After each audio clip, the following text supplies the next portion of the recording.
오늘 하나님의 말씀은 역대상 14장의 말씀입니다. 이 내용을 간단하게 살펴보면요, 두로왕 히람이 다윗을 위하여 그 궁전을 건축하겠다라는 내용과 함께 다윗이 예루살렘에서 아내를 맞아 낳은 아들들의 이름이 기록되어 있습니다.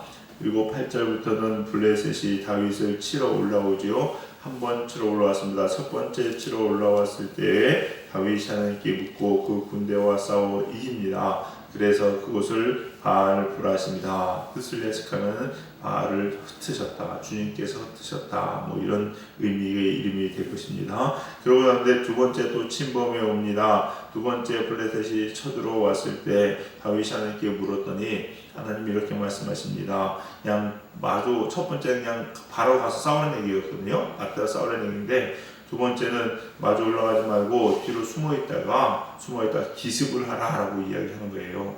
그래서 다윗이 하나님 말씀대로 기습을 합니다. 그래서 싸워서 이기게 되었다, 뭐 이런 거지요. 첫 번째는 어떻게 보면 좀 대충 쳐들어왔는지도 모를 것 같습니다. 근데 두 번째는 한번 지고 나니까 정렬을 정비해서 쳐들어왔겠죠. 그래서 그랬는지 하나님께서는 마주 싸우지 말고 기습을 해라라는 작전을 가르쳐 주시는 것을 우리가 볼 수 있습니다. 오늘 이 역대상 14장에서 하나님께서 우리에게 주시고자 하는 메시지가 무엇일까 한번 살펴보는데 1절부터 7절까지 보시면요, 이런 내용이 나와 있습니다. 두로왕 히람이 다윗을 위하여 궁을 건축해줬다. 한마디로 뭐냐면요, 다윗의 궁을 다른 나라에서 건축해 줬다는 거예요. 예를 들어서 우리나라 청와대 무슨 국가시설을요, 미국에서 다 건축해 준 거 똑같은 겁니다. 왜 남의 나라 왕궁을 건축해 주겠습니까, 여러분? 그냥 하는 게 아니겠죠? 그 얘기는 무슨 얘기냐? 그만큼 다윗이 잘 나갔다는 얘기예요. 잘 나가고 한마디로 좀 대세다, 뭐 이런 얘기가 되겠죠. 그러다 보니까 이 다윗에게는 잘 보일 필요가 있었겠죠, 여러분. 그런 얘기였던 것 같습니다. 그리고 또 3절부터 7절까지는 또 다윗의 자녀들의 이름이 쭉 나와 있습니다. 여러분, 항상 족보에서요, 이 성경에서 족보가 기록되어 있는 것은 축복입니다. 자녀들은 하나님의 축복이거든요. 이거를 볼 때에 이 14장에서 우리가 살필 수 있는 게 무엇이냐? 다윗이 그만큼 하나님으로부터 축복을 받았다. 다윗이 높여졌다. 다윗이 그만큼 요즘 말로 잘 나갔다. 뭐 이런 얘기를 하고 있는 겁니다, 여러분. 과연 다윗이 이렇게 하나님으로부터 축복받을 수 있는 비결은 무엇인가?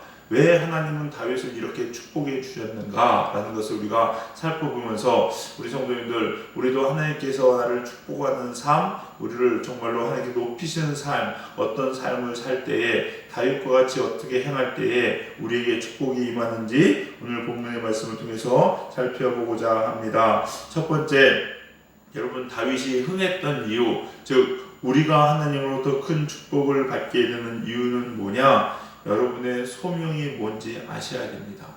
나의 사명이 무엇인지 알아야 된다는 거죠. 나를 왜 이곳에 보내셨고 나를 지금 이곳에 세우신 이유가 무엇인지 분명히 아셔야 됩니다. 아셔야 되는데 그냥 이런 거 물어보면요, 사람들은 다 이야기하는 나 뭐 교회에서 이렇게 하라고 라고 얘기했지, 이렇게 얘기합니다. 그야말로 좀 심한 말로 얘기하면 입에 발린 소리이고 아니면은 머리로 아는 겁니다. 저를 비롯해서 장로님, 고향 집사님 다 마찬가지입니다. 모든 사람들이 나 이거 맡겼어. 왜 맡겼어? 나 이거 보라고. 이렇게 해서 교회에 되게 하라고, 덕이 되게 하라고, 이런 얘기를 참 합니다. 근데 중요한 것은 그게 정말 머리가 아니라 내 가슴으로 알아야 된다는 거예요.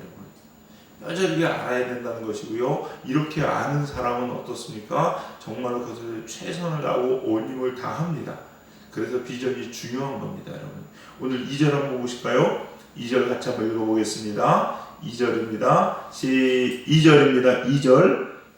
2절 같이 읽겠습니다. 시작. 다윗이 여호와께서 자기를 이스라엘 왕으로 삼으신 줄을 깨달았으니 그는 그의 백성 이스라엘을 위하여 그의 나라가 높이 들림을 받았음을 알미었더라. 아멘.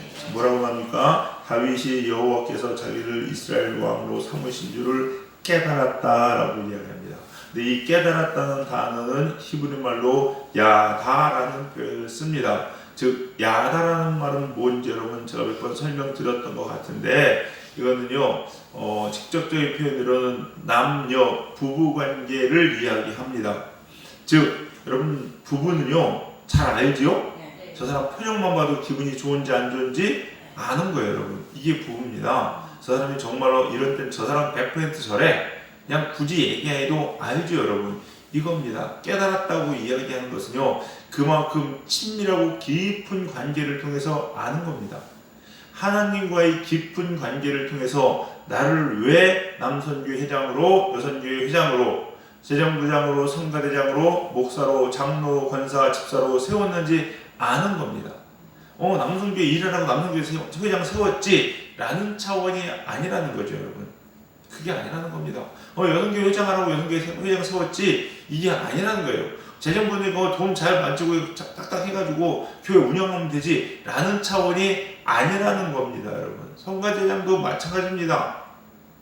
모든 걸 그냥 우리가 형식적으로 보이는 그것이 아니라 정말로 그 가운데 이루고자 하는 하나님의 뜻을 절절히 아는 것으로부터 시작된다는 거죠, 여러분. 우리가 이렇게 하나님의 비전과 소망을 아는 것이, 소명을 아는 것이 참 중요합니다, 여러분. 저도 마찬가지고 우리 성도님들 다 그냥 단순히 나 당연히 해야 될 일이 아니라 정말로 하나님의 마음을 가지고 아는 여러분 되시기 바라겠습니다. 인생의 불행은 이런 하나님의 소명을 잊어버리는 데서부터 시작됩니다. 나를 왜 이곳에 세우셨는지, 왜 보내는지 잊어버리는 거예요, 여러분. 가만히 생각해보면 그렇습니다. 많은 사람들이요, 이 하나님의 소명과 비전을 잊어버린 채 기도를 합니다. 하나님께서 원하시는 첫 번째 목적은 이거였고, 우선순위 이거였는데, 그걸 잊어버리고서 다른 거, 네 번째, 다섯 번째를 간절히 기도하죠. 근데 하나님은 아니야, 첫 번째가 먼저야, 이거부터 해 라고 말씀하시는데, 우리들은 네 번째, 다섯 번째 기도한다고 열심히 기도하는 모습을 볼 수 있다는 거예요, 여러분. 그러니 일이 잘 안 풀리고 온전히 안 풀리지요, 여러분. 안 풀리죠. 집을 짓는데 밑에 바닥 공고리부터 쳐야 되는데, 이 공고리 칠 거는 고민하지 않고서 창문 뭐 할까, 인테리어 뭐 할까 자재만 장뜩하다가 쌓아 놓는 격과 다르지 않다는 거죠, 여러분. 하나님의 우선순위, 하나님의 비전을 깨달아야 되는 거예요. 대한민국 비교가 된 사람이 바로 사울 왕이죠, 여러분. 사울 왕은요, 왜 자기를 다 이스라엘의 왕으로 세웠는지 잊어버렸어요, 여러분. 그러니까 가는 곳마다 제단을 쌓는 것이 아니라 자기의 기념비를 쌓기 시작하고 자기의 마음대로 모든 걸 해나가고 있는 거죠, 여러분. 우리 사랑하는 성도님들, 오늘 이 새벽에 저를 비롯하여 모든 성도인들이 나를 이곳에 보내시고 세우신 목적, 교회뿐만 아니라 가정과 직장과 여러분 하는 모든 일들에서 하나님 세우신 정말로 비전을 주님의 마음으로, 주님의 관점으로 깨달아 아는 저와 여러분이 되시기를 간절히 주님의 이름을 축원합니다. 두 번째, 다윗이 이렇게 축복을 받았던 이유, 다윗이 이렇게 흥했던 이유가 뭐냐 하는 게 아니라 하나님과 함께 했기 때문입니다, 여러분. 하나님과 함께 했기 때문이에요. 즉 소명을 이루기 위해서 하나님과 함께 했습니다, 여러분.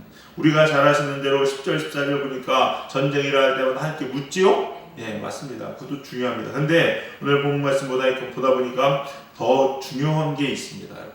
더 중요한 게. 자, 15절을 가보겠습니다.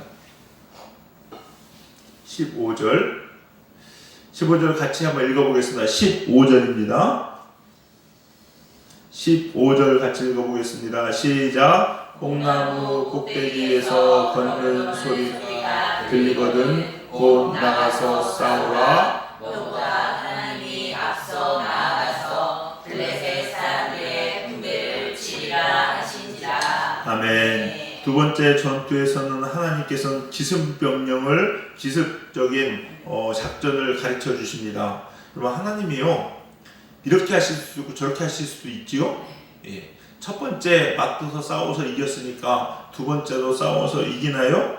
그렇게 싸워서? 아니라는 다를 수 있다는 거예요, 여러분. 우리가 많이 하는 실수 중에 바로 이런 거죠. 지난번에도 이렇게 이겼으니까 이번에도 이렇게 하면 될 것이다. 교회 부흥도 마찬가지입니다. 사람들 얘기합니다. 저 교회 저렇게 해서 부흥했대. 우리도 이렇게 그거 따라서 해야 돼. 틀렸습니다. 그게 아니에요, 여러분. 하나님은요, 하나님의 방법대로 교회를 다 세워가십니다. 저 교회에 부흥하는 방법, 그 방법대로 할 것 같으면은 굳이 하나님 부흥을 위해서 물어야 될 이유가 뭐 있을까요? 전도지도 그냥 하나로 쫙 찍어내면 다 끝나지 않을까요? 맞죠? 뭐하러 디자인하고 난리칩니까? 안 그럴까요? 우리 교회도 전도지 저렇게 막 간증문 쓰고 할 이유가 없는 거죠, 여러분. 예. 하나님은요, 때마다 시마다 일마다 각각 하나님의 방법을 가르쳐 주십니다, 여러분. 우리 교회도요, 하나님의 방법대로 해나가는 게 그거예요, 여러분. 다른 교회에서 한 방법이 하나님의 방법인 건 맞습니다. 그러나 그것이 우리 교회를 향한 하나님의 방법은 아닐 수 있다는 것도 아셔야 된다는 거예요, 여러분. 다윗은 두 번째는 어떻게 합니까? 또 묻습니다. 지난번에 이렇게 했으니까 이번에 이렇게 하면 되겠지. 낭패봅니다, 여러분. 우리가 막 이런 실수를 많이 합니다, 여러분. 그래서 모든 일에 쉬지 말고 기도해야 되는 것은 건바이 건으로 다 기도해야 되는 거죠, 여러분. 자, 그런데 이거 더 중요한 게 뭐냐? 오늘 거기 보니까 이렇게 나옵니다. 뽕나무 꼭대기에서 걸음 걷는 소리가 들리거든 이라고 나오지요. 이 걸음 걷는 소리, 이거를 히브리 말로 보니까 차르라고 이야기합니다. 차르. 근데 이 차르가 무슨 뜻이냐? 보조를 맞춰서 걷는 것이라는 뜻이에요. 보조를 맞춰 걷는 게 차르다라고 이야기합니다. 즉, 이 말은 무슨 얘기냐?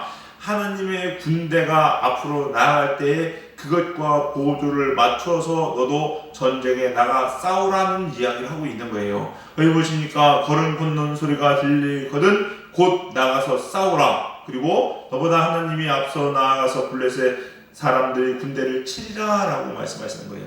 즉, 하나님의 군대가 하나님이 일하실 때에 우리도 그때 함께 일해야 된다는 겁니다, 여러분. 하나님의 일하심과 발 맞춰야 되고 하나님이 일하시는 때에 우리도 일을 해야 된다는 거죠, 여러분.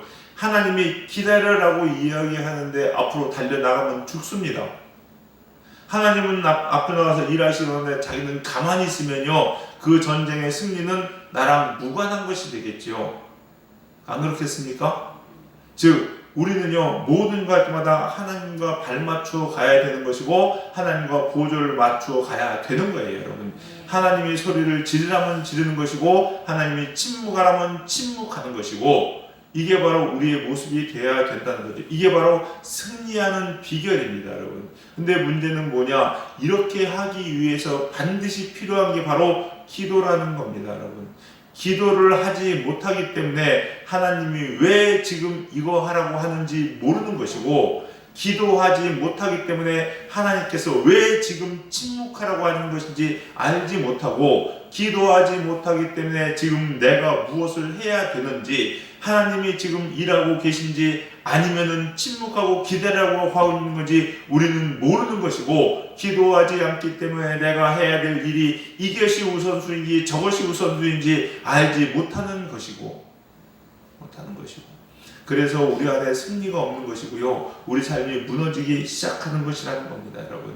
하나님의 일하심, 하나님의 침묵하심, 하나님의 뛰어가심, 여러 가지 것들 다 하나님과 보조를 맞추어야 된다는 것이고, 하나님이 정말로 지금 우선순위로 내게 원하는 것이 무엇인지 알아야 되는 거죠, 여러분.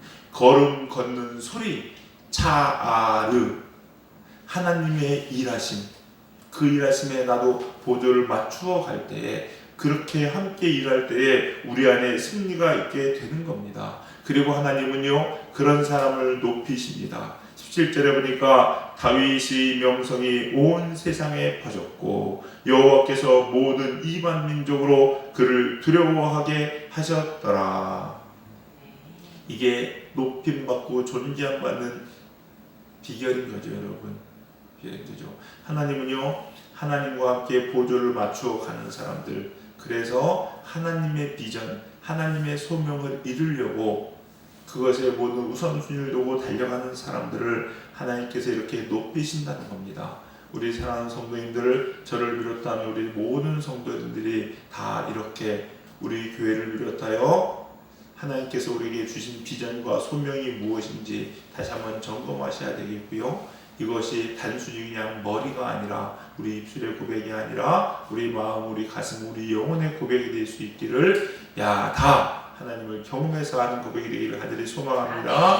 그리고 항상 기도하셔서 하나님과 보조를 맞추었으면 좋겠습니다. 단순히 내가 하고 싶은 대로 막 뛰어가는 것이 아니죠, 여러분. 블레셋 군대를 무찌르는 것은 하나님의 뜻이었고 다윗의 소망이었겠지요. 그러나 그 소망과 뜻이 일치한다고 자기 마음대로 날뛰었다가는 죽었을 겁니다. 그러나 다윗은 그렇게 하지 않았죠. 기도함으로 하나님과 보조를 맞추었듯이 우리 사랑하는 성도님들, 우리 모두가 이렇게 기도함으로 하나님과 보조를 맞춰 하나님의 일들을 이루어가는 저와 여러분이 되시기를 주님의 이름으로 간절히 축원합니다. 기도하시겠습니다. 사랑과 은혜가 풍성하신 주님 감사합니다. 오늘 이 새벽에도 하나님의 귀한 음성을 저희가 듣습니다. 하나님, 저희들 이 말씀 믿음으로 받게 하여 주시옵시고 우리가 하나님을 경험하여 알므로 하나님의 뜻과 비전을 온전히 이루어가는 삶 살 수 있도록 인도하여 주시옵소서. 바라고 원하옵기는 우리가 항상 늘 깨어 기도함으로 하나님의 일하심과 함께 일할 수 있는 저희들 되게 하여 주시옵시고 하나님이 기뻐하시는 뜻대로 깨달아 보조를 맞추어 하나님 차르 하나님과 함께 걸어가며 일할 수 있도록 축복하시고 인도하여 주시옵소서. 오늘 이 새벽에 그렇게 우리를 깨우시고 세워주실 줄 믿습니다. 감사드리며 예수님의 이름으로 기도드렸사옵나이다. 아멘. 우리 함께 이 시간 기도하시겠습니다. 오늘 말씀 기억하시면서 기도하시겠고요. 교회를 위해서 이 종을 위해서도 중보기도 부탁드리겠습니다. 그리고 내일 선거 있지요. 우리 선거 위해서 꼭 기도합시다. 유정자들 너무나도 중요합니다. 여러분, 하나님께서 하나님의 다윗과 같은 사람들을 세워주시옵기를 간절히 기도하는 이 새벽 되시기 바라겠습니다. 우리